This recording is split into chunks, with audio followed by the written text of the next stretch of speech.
All right. What up, C? What's going on? Another episode, man. Irish Football Pod, Friday afternoon.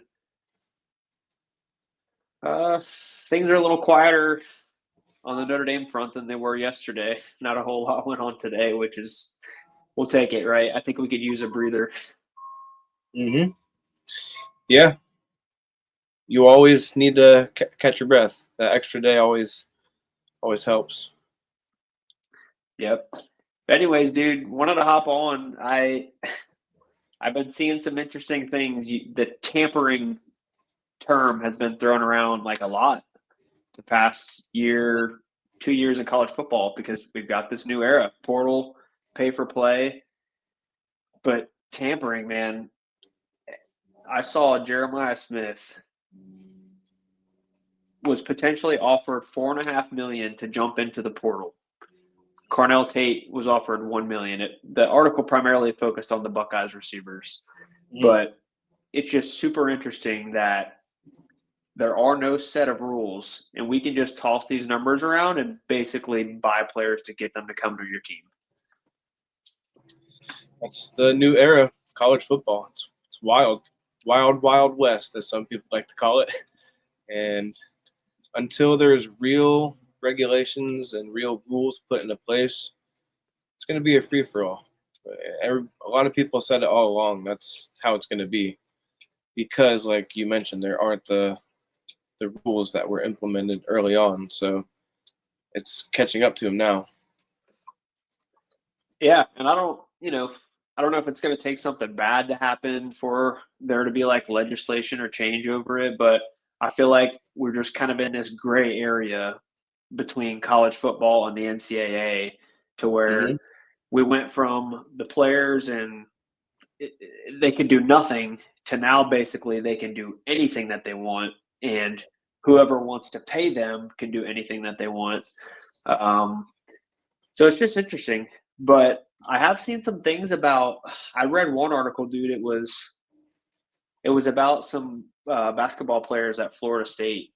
They were promised X amount of dollars to come there, like in the transfer portal, and they did, and then no payment.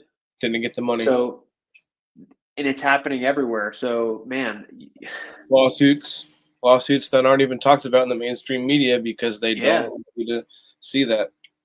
But Hey, it's dude, happening. part of this article, I'll have to link it into the chat here after, Mm-hmm. but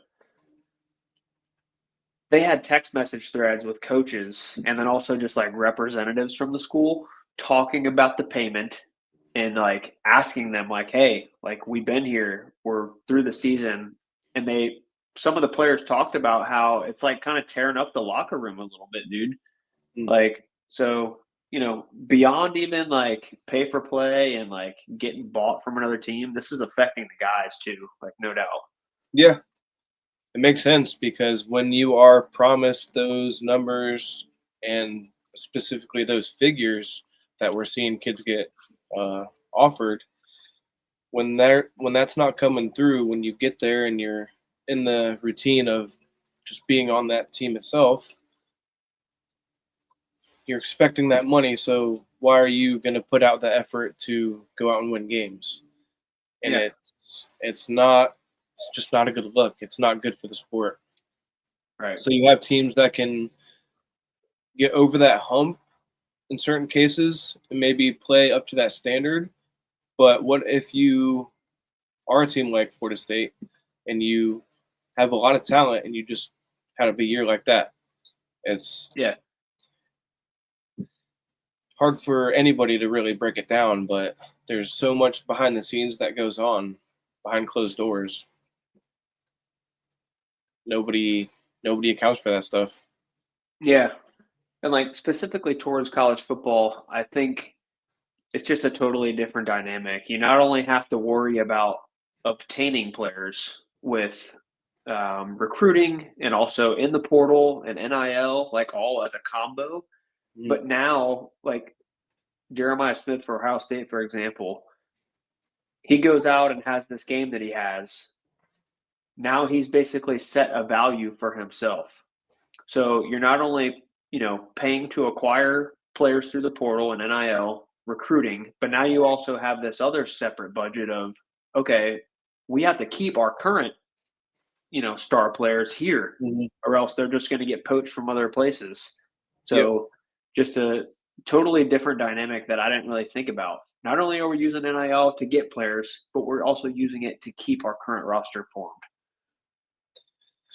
Yeah, and it builds into the culture of the program because you look back to before the playoffs started, Notre Dame was the only team that didn't have one player going to the portal. Every other team, 134 teams, had a player enter the transfer portal, but Notre Dame was the one that didn't, and that stood out to me. Um, but back to like the topic and the transfer news, it was expected. You know, the media is trying to push like these guys were all starters. Well, they were starters because of injury, first of all, and two, these kids just want another opportunity.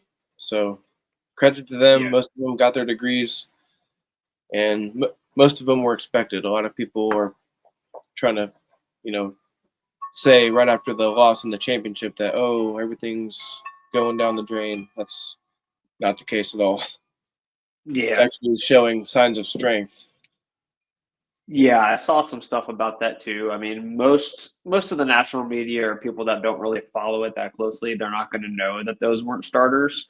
They just know that they were starters throughout some of the season or at the end, Or the because we had games the that they've injuries. watched. They, Yeah, or yeah. the games that they watched. So, no big deal on that front. I mean, we're just so deep there. Will Black is coming in. I don't know if he's going to start or not because we do have like a solid group of guys in front of him. But dude, saw some clips. He's a monster. Oh, he's He's a going to beast. be a great player. Yeah, Yeah, he's a beast. yeah. We're So stuck there. It's gonna be okay. We're gonna be healthier next year, and we're gonna be a pretty solid O line. yeah, no doubt about it. That's going to definitely be one of the strengths of the team. Mm-hmm. Uh, yeah, yeah. Nothing crazy on the Notre Dame front, but just definitely wanted to touch on some of that tampering stuff and how that can affect Notre Dame. But it, I don't know. I don't think NIL is going to be an issue for us, no matter how high the budget climbs. We're not going to ever discuss what we pay or what we're, you know, utilizing for our football team like other teams might. Like, I think it was a slip up that Ohio State said that because, they did have the pressure of, okay, you've got this $20 million roster. You better go win it now, Mm-hmm. right? If you don't, then what the heck? But I don't know. I don't think Notre Dame will ever slack in that budget department, but they're just not going to be open about what they're paying. Yeah, and then a lot of people. I mean, it's all public now, but people know the numbers that Notre Dame has made in their run in the playoffs specifically. So they're pretty set. They also have multiple contributors like Brady Quinn and the NIL collective that he started.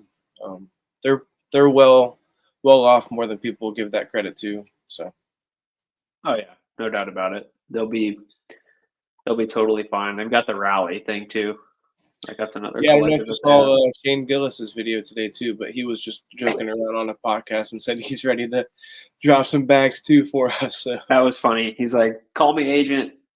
The next show we do, give it all Notre Dame." Like, we need a D tackle. yeah, dude's funny. He's funny, man. Dude, it's cool having like Notre Dame buy into that type of stuff too. Now, it, We're back, it dude. Freeman's brought us yeah, back. yeah. We got Freeman's brought us revived. back. And we got some really cool videos coming up for you guys this weekend and next week. So definitely some good topics as we head into the early parts of the off season, just to kind of keep things fresh and keep things alive. But yeah, good show, man. Anything else before we head out for this one?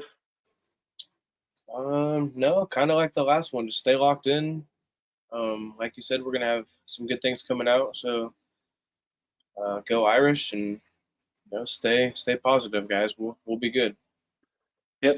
All right, we'll see you guys this weekend. Go Irish. Go Irish.